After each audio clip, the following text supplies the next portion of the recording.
夏儿确实厉害，她教了我很多。你不觉得他这么做是在故意挑拨咱们俩之间的关系吗？你是这么想的呀？我还以为你会为我高兴呢。高兴。你以前总是会跟我说，希望我靠自己，靠自己赚钱，靠自己生活。现在确实是往这个方向走的。这倒真是。少华，以前是我在依赖你，但是现在我可以挑战你了，这难道不是好事吗？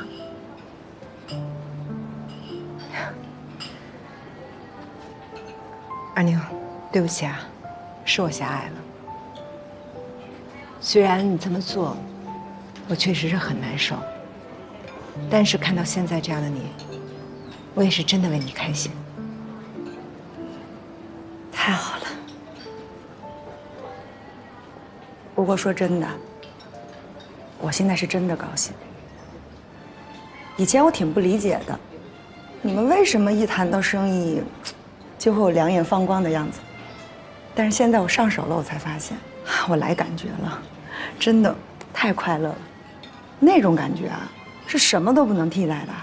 说得对。另外，我给提醒你，我之前呢是轻敌了，所以才被你打得措手不及。但从今天开始，我可要大开杀戒了。放手来吧。只有全力以赴，才是对对手最大的尊重。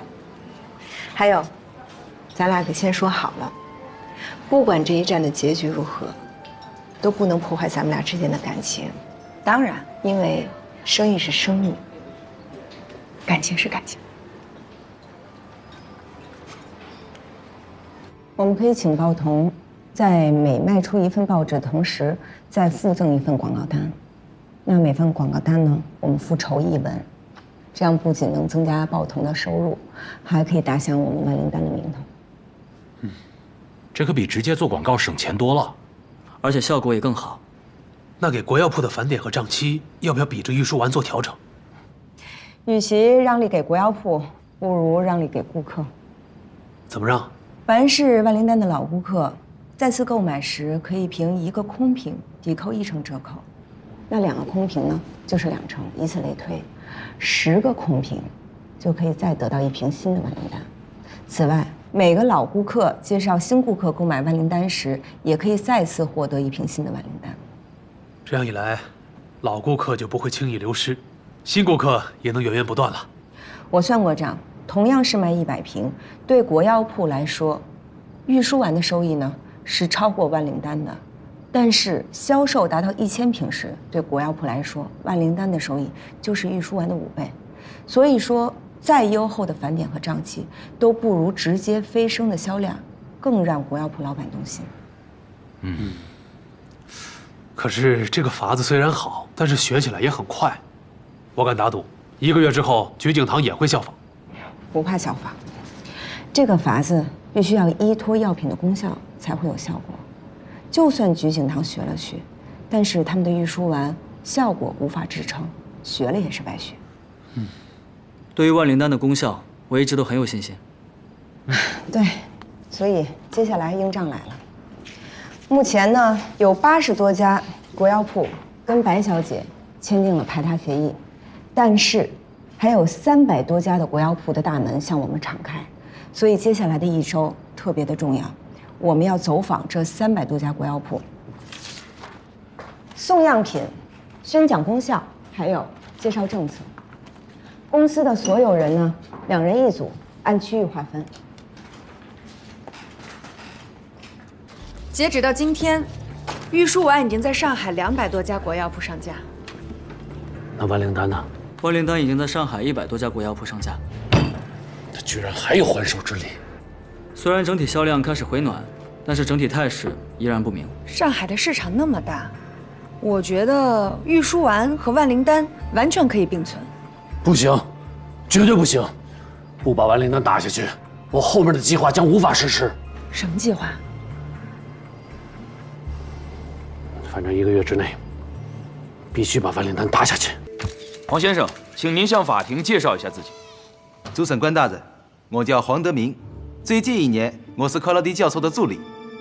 主审官大人，黄先生已经作为克劳迪教授的助理达1年之久，想必您对于这位克劳迪教授已经非常了解了。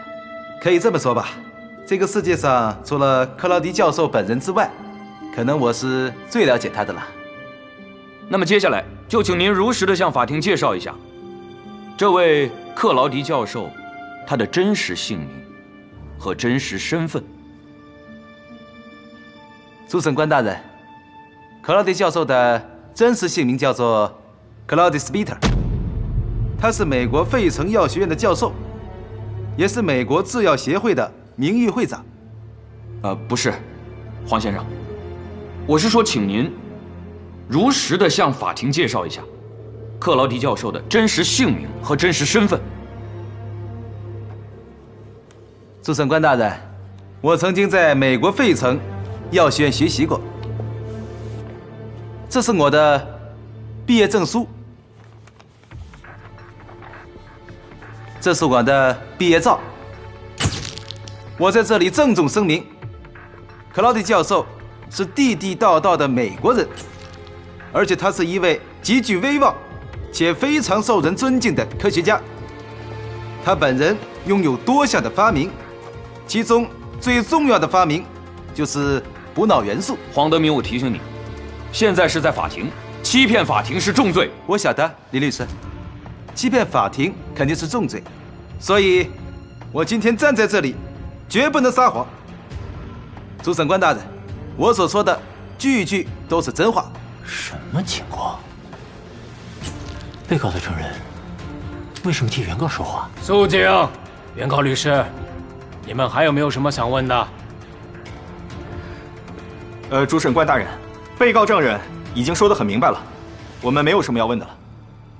那今天就先这样吧，休庭。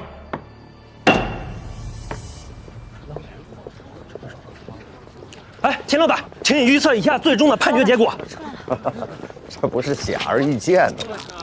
虽然还没有最后宣判，但是结果是可以清楚地预测到的，就是我们田氏药房必将胜诉，文氏大药房就是小偷。文氏大药房的人出来了，大家不要着急啊，一个一个问啊，一个一个问。文氏大药房的还嘴硬吗？田老板，您的确厉害，竟然一手成就了克劳迪教授的学术地位。我还要一手再把你们打趴下，让你们一直翻不了身。各位记者朋友，文氏大药房和克劳迪教授马上要联合召开新闻发布会，关于今天的官司和东方补脑丹的后续，我们将会有第一手的消息发布。地点就在浙江路的新汇酒店，如感兴趣的朋友可以移步前往。哎呀，去看看，这是去看看，有大新闻，对，绝对有大新闻。哎，他们怎么和克劳迪教授搞在一起了？不知道啊。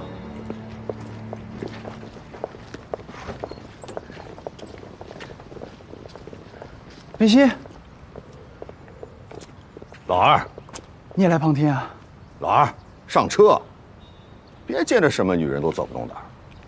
大哥，这是冰心啊！我知道，说的就是他。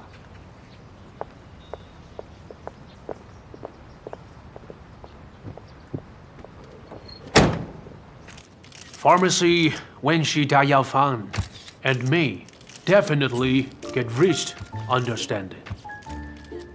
克劳迪教授已经与我们文氏大药房达成了一个互相谅解。I decide not to appeal again. 并且也决定不再上诉了。As you all know, I'm the professor of Philadelphia College of Pharmacy, honorary president of Pharmaceutical Research and Manufacturers of America. 就如大家都知道的，教授呢本身也是美国费城药学院的教授及制药协会的名誉会长。But actually, the efficacy of a new medicine is more important than the identity of its inventor. 教授也认为，这药的发明者是谁并不重要，重要的是这款药的功效。That's why I want everybody pay attention to new drug. Dongfang Bunao Dam. 教授也希望在此呢，大家能够把焦点再一次的聚焦在我们东方补脑丹这上面。I've tried it myself. The efficacy of this drug is significant. 教授本人亲自的验证，这款药的疗效卓越，是款好药。Thank you. Thank you very much.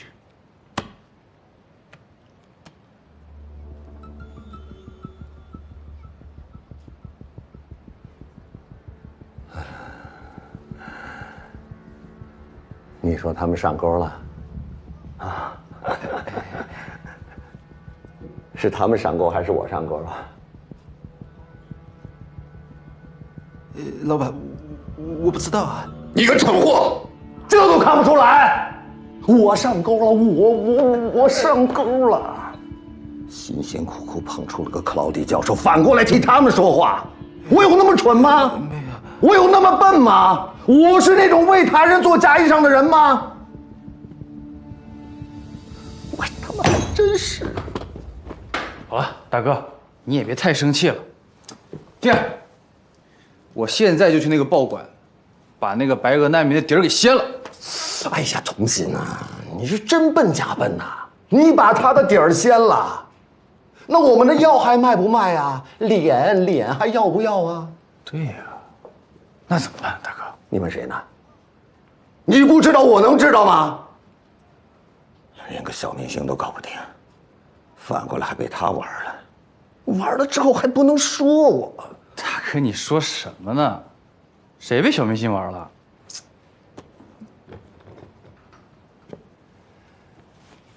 童心呐，大哥，拜托你件事行吗？别在女人圈里混了，你脑袋里已经全是胭脂水粉了，你还田氏药号的2号人，我看你是头号蠢货。不对，你连头号蠢货都不是。那是谁呀，大哥？嘿，我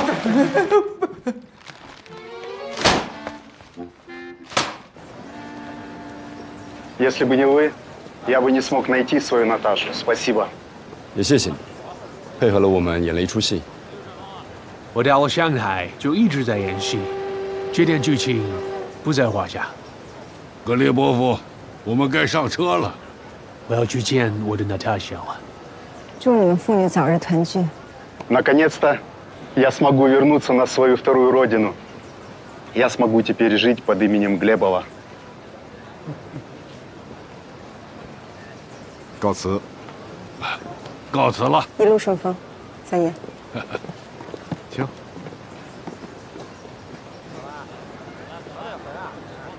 你还懂俄语啊？听不懂，反正点头就对了。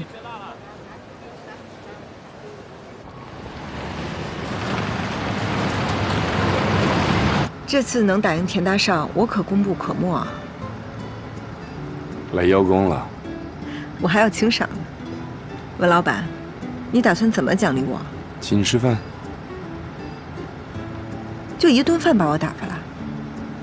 再给你包点奖金。包多少？100大洋。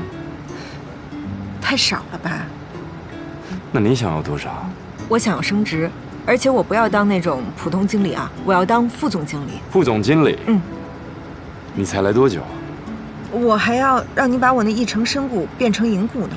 啊，升职可以商量，这银股……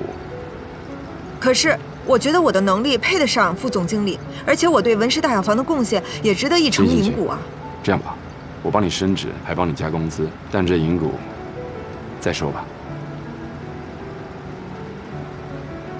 那文老板，我还是辞职吧。反正我觉得经历这次田大少的事件，应该上海很多药房都想抢着要我吧。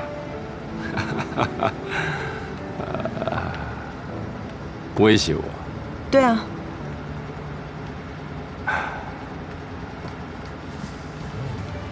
那好，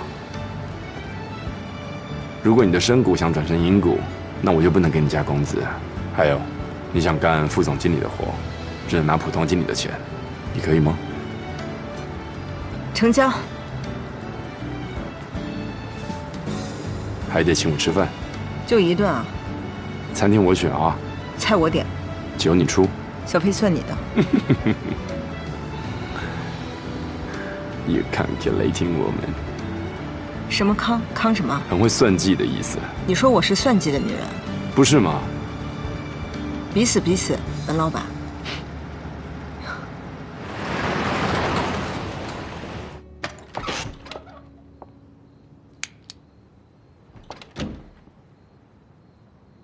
你在呀？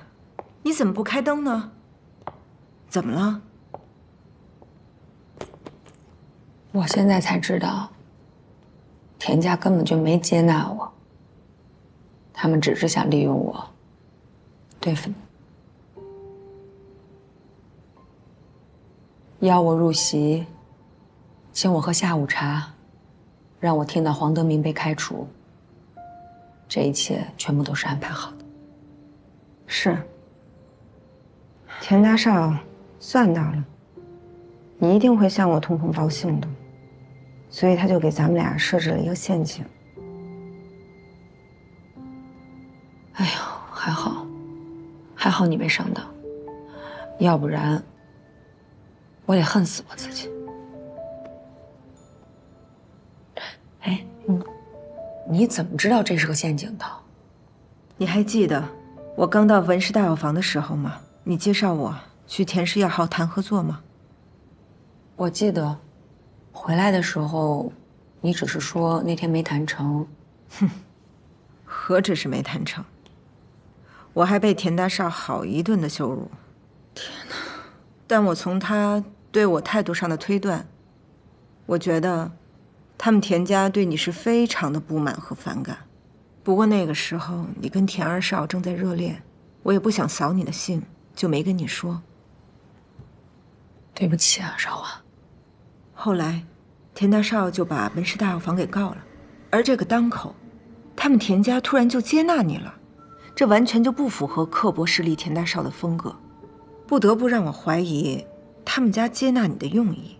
哎，再后来，在官司最紧要的时候，他们让第一次登门的你就听到那么私密的对话，哼，那我就更生疑了。你朋友不是说田大少把克劳迪的助理给开了吗？或许我们可以利用一下那个人。哎，这倒是条路啊。这可能不是条路，是陷阱。为什么？直觉。直觉也算数啊。我倒是相信楚小姐的直觉。哎呀，我真傻。你不是傻，你呀就是关心则乱，而且你那么想嫁给田二少，在我们跟田家对立的时候，你还愿意选择帮我。虽然那个消息是假的，但是你对我们这份情是真的，所以二女我该谢谢你。但是我的关心差一点害了你啊！恰恰相反，你的关心帮了我们大忙。正因为察觉到田大少利用你给我们设置陷阱，我们才想到了对付他的办法。我是在想，如果田大少开掉了黄德明，是为了做一场戏给我们看的话，那这场戏的用意是什么呢？他肯定也认为我们已经开始怀疑克劳迪教授了，所以绝对不会让我们在法庭上揭穿他的身份。那把黄德明推来我们这儿，应该就是要以投靠之名行破坏之实。有些道理。不管他们怎么演戏，别理他们，就让杨三爷多找几个人出庭作证。我就不信主审官不信我们的。对啊，找这个姓黄的好好谈谈，只要钱给够了，我相信他会改主意的。我们为什么不反其道而行之呢？这个格列伯夫，他外表长得像一个学者，而且他很会说英语，还懂些医，也就是为什么田大少看中他，让他假扮成美国的教授。那这2年，为了抬升 Clouty 的名气，田大少也是花了很多钱呢。那我们为什么一定要在这个时候拆穿他呢？我们可以让其为我们所用啊。拆穿他是为了打赢官司啊！我们要赢的不是官司，而是市场。如果真的能为我们所用的话，那市场跟官司不就双赢了吗？对，与其收买黄德明，不如收买格列波夫。那得花多少钱？我倒是觉得不用花钱。这个格列波夫他有个女儿叫娜塔莎，看得出他很爱他的女儿，不然他就不会关掉自己的诊所，千里迢迢都来到上海寻找自己的女儿。而且呢，他每次喝醉酒的时候，总喊着他女儿的名字。每个父母失去自己的孩子，都是人生至痛，而每个父母为了寻找自己的孩子，也都愿意付出任何代价。是的，如果咱们能帮他找到女儿，他一定会帮咱们的。可是中国这么大，我们上哪儿帮他找女儿呀？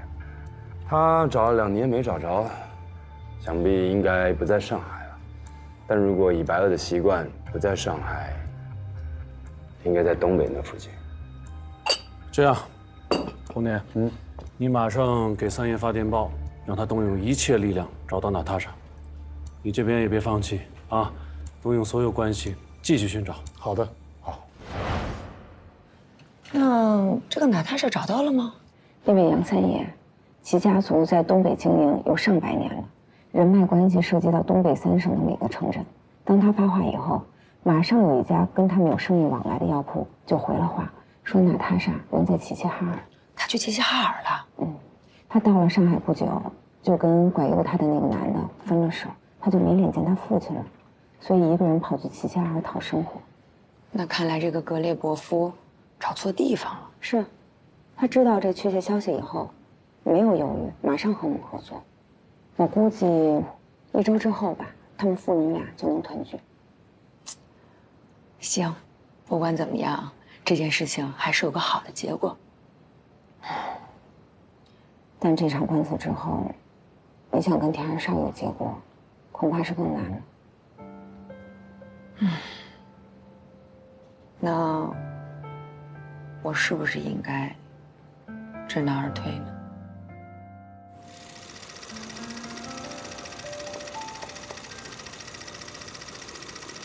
卡，过，冰淇，你怎么来了？我来接你啊！哎，你拍完了吗？拍完了，咱俩跳舞去。官司都打完了，我已经没有价值了。这跟官司有什么关系？行了，你们家已经知道我做了什么事儿，我也知道你们没拿我当回事儿，咱俩还去跳舞吧？你觉得还有意思吗？这都什么跟什么呀？你什么都不知道？我真不知道你在说什么。也是，打官司这么重要的事情，你大哥不会让你知道的。我哥？嗨，他是他，我是我，不管他怎么看你，反正我爱你，这不就够了吗？童心，咱们俩分开吧，戒指还给你。你这是把我甩了？你可以这么理解。不行，从来都只有我甩别人，还没有人甩过我。田少爷，凡事都有第一次，习惯就好了啊。白冰心，你是不是吃错药了？我可是田二少，田氏药房的副总经理。那又能怎么样呢？你会后悔的。行，那我就后悔一辈子，也希望你能幸福。那你之前不还说这辈子只爱我一个，非我不嫁吗？我改主意了。你敢说你不爱我？我不爱你，准确的说就没爱过。哎，白冰心，冰心，我不跟你分开，我就得跟你在一块儿。冰心，别再说了，我们以后一别两宽，别再找我了。哎，冰心，冰心，你把门先打开，冰心。冰心，有什么话咱们好好说。冰心，冰心，我知道你在跟我赌气。你说你想要什么，我全给你买。冰心，冰心，你不能这么对我呀，冰心。冰心，冰心。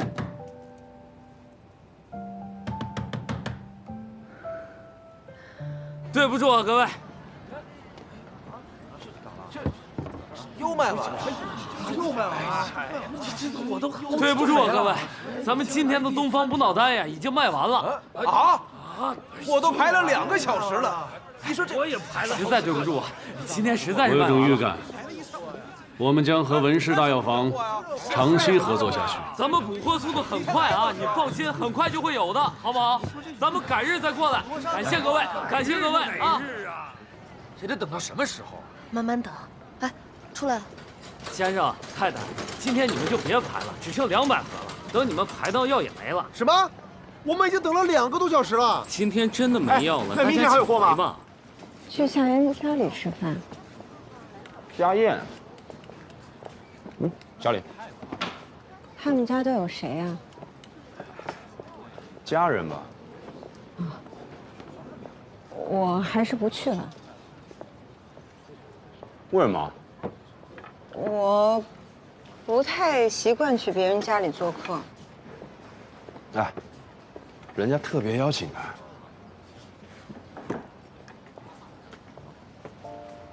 我身体不太舒服。我都还没说哪天。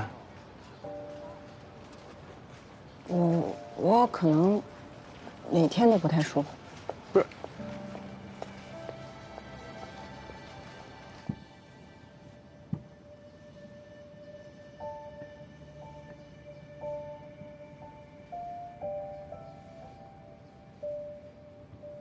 你今天不加班啊？白小姐，电话来啦。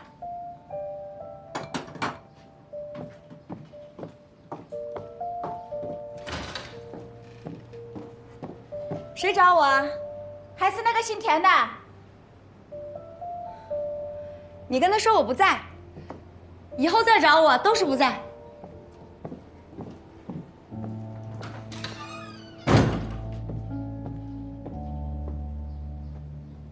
田安少吗？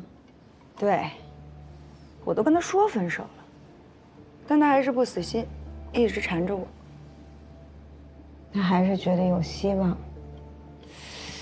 哎，你说，我怎么才能让他彻底死心呢？不知道，我都不知道怎么该让自己彻底死心。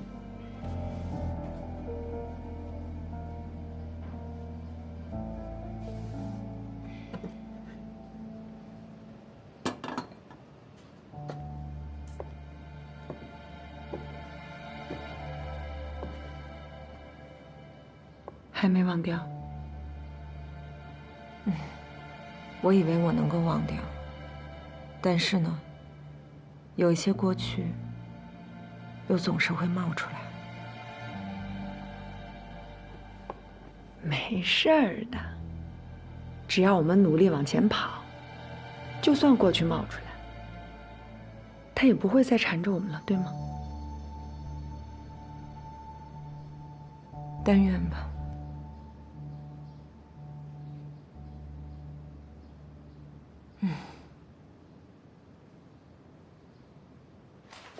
夏老板，刚在报纸上看你们文氏大药房的消息，这你就到了。什么消息？上海10大国药名店，文氏大药房排行第9。我以为下半年才会上榜，你看这些记者急的。实至名归，坐。这也得感谢田大少，要不是他把克劳迪教授捧那么高，我们呢东方补脑丹能这么一夜脱销。哟，还供不应求呢。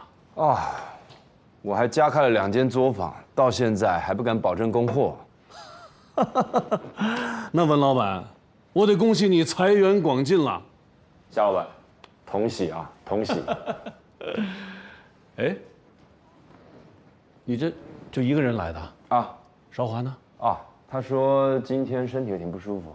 哟，要紧吗？应该没事，可能这几天身体太累了，休息一下就好。行，那让他好好休息。哎，来喝茶。英国的。红茶。文老板尝尝，这是我弟弟特意从欧洲给我寄过来的。你还有个弟弟啊？现在在法国留学呢。就是他。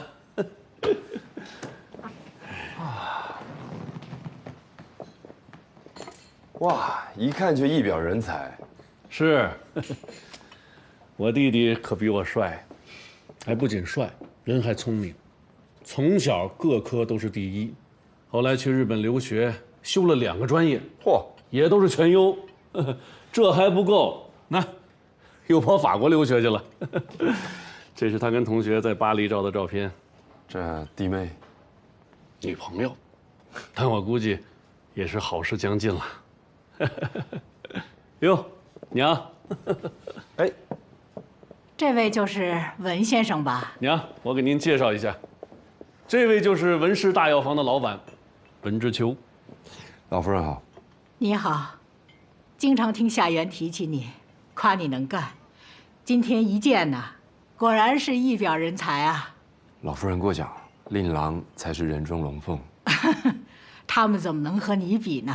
那是，跟我一比就把我给比下去了。文老板玩笑啦。好，这位是卓金，夏夫人。文先生好。咱们入席吧，娘。哎，请。请来。娘。文老板，那边请。今天不是还有楚小姐要来吗？楚小姐身体有恙，就不出席了。我今天啊，专门让厨子做了几道齐州菜，还说让楚小姐尝尝家乡的味道呢。啊，那她太没口福了。是啊。要不这样吧，你让后厨打包几个齐州小菜，给楚小姐送过去。好。哦，对了，高掌柜带回来的齐州特产也一并给楚小姐送过去吧。好。好。娘，我觉得还是先缓缓，过几天再说。为什么？这2天他不是身体不舒服吗？如果再睹物思乡，我怕他想起那些往事，心里会更难受。哦，哎呀，你看我都没想起这一层。这他有什么往事吗？你不知道？哈，他从没跟我提起过他的过去。哦，主要是楚小姐当年的很多事情报纸都登过，我还以为你都知道了呢。哎，是啊，当年看报纸的时候啊，我只觉得楚小姐呀命苦，可是后来夏元说，她经过丧夫失女破家之痛，哎，她反而没有一蹶不振，倒是和文先生一起做的这么风生水起的，这也算得上是花木兰式的巾帼英雄啊。想当年我娘，咱们先开席吧。啊，好，来，文老板，夏老板，欢迎，请。他经过丧夫失女破家之痛，哎，他反而没有一蹶不振，倒是和文先生一起做的这么风生水起的，这也算得上是花木兰式的巾帼英雄啊。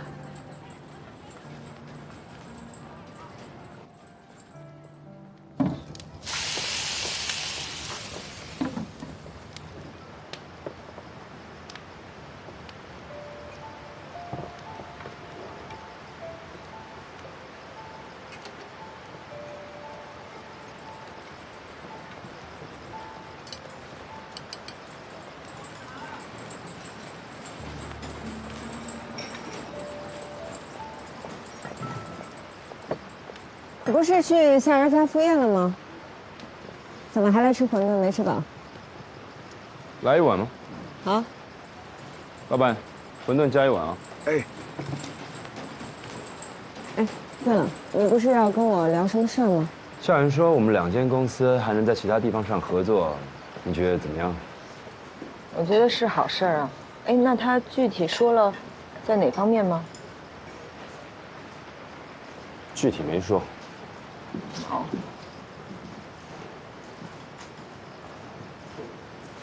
你今天去夏媛家都见到谁了？他母亲，嗯，还有夏夫人，没见到他孩子，好像在学校寄宿。嗯。我也是今天才知道，他还有个弟弟在法国留学。嗯。馄饨好了，谢谢。对啊，没有啊。他弟弟，谢谢。他弟弟也成亲了吧？还没，但听说快了。女方应该也很漂亮吧？漂亮啊，挺漂亮的。哦。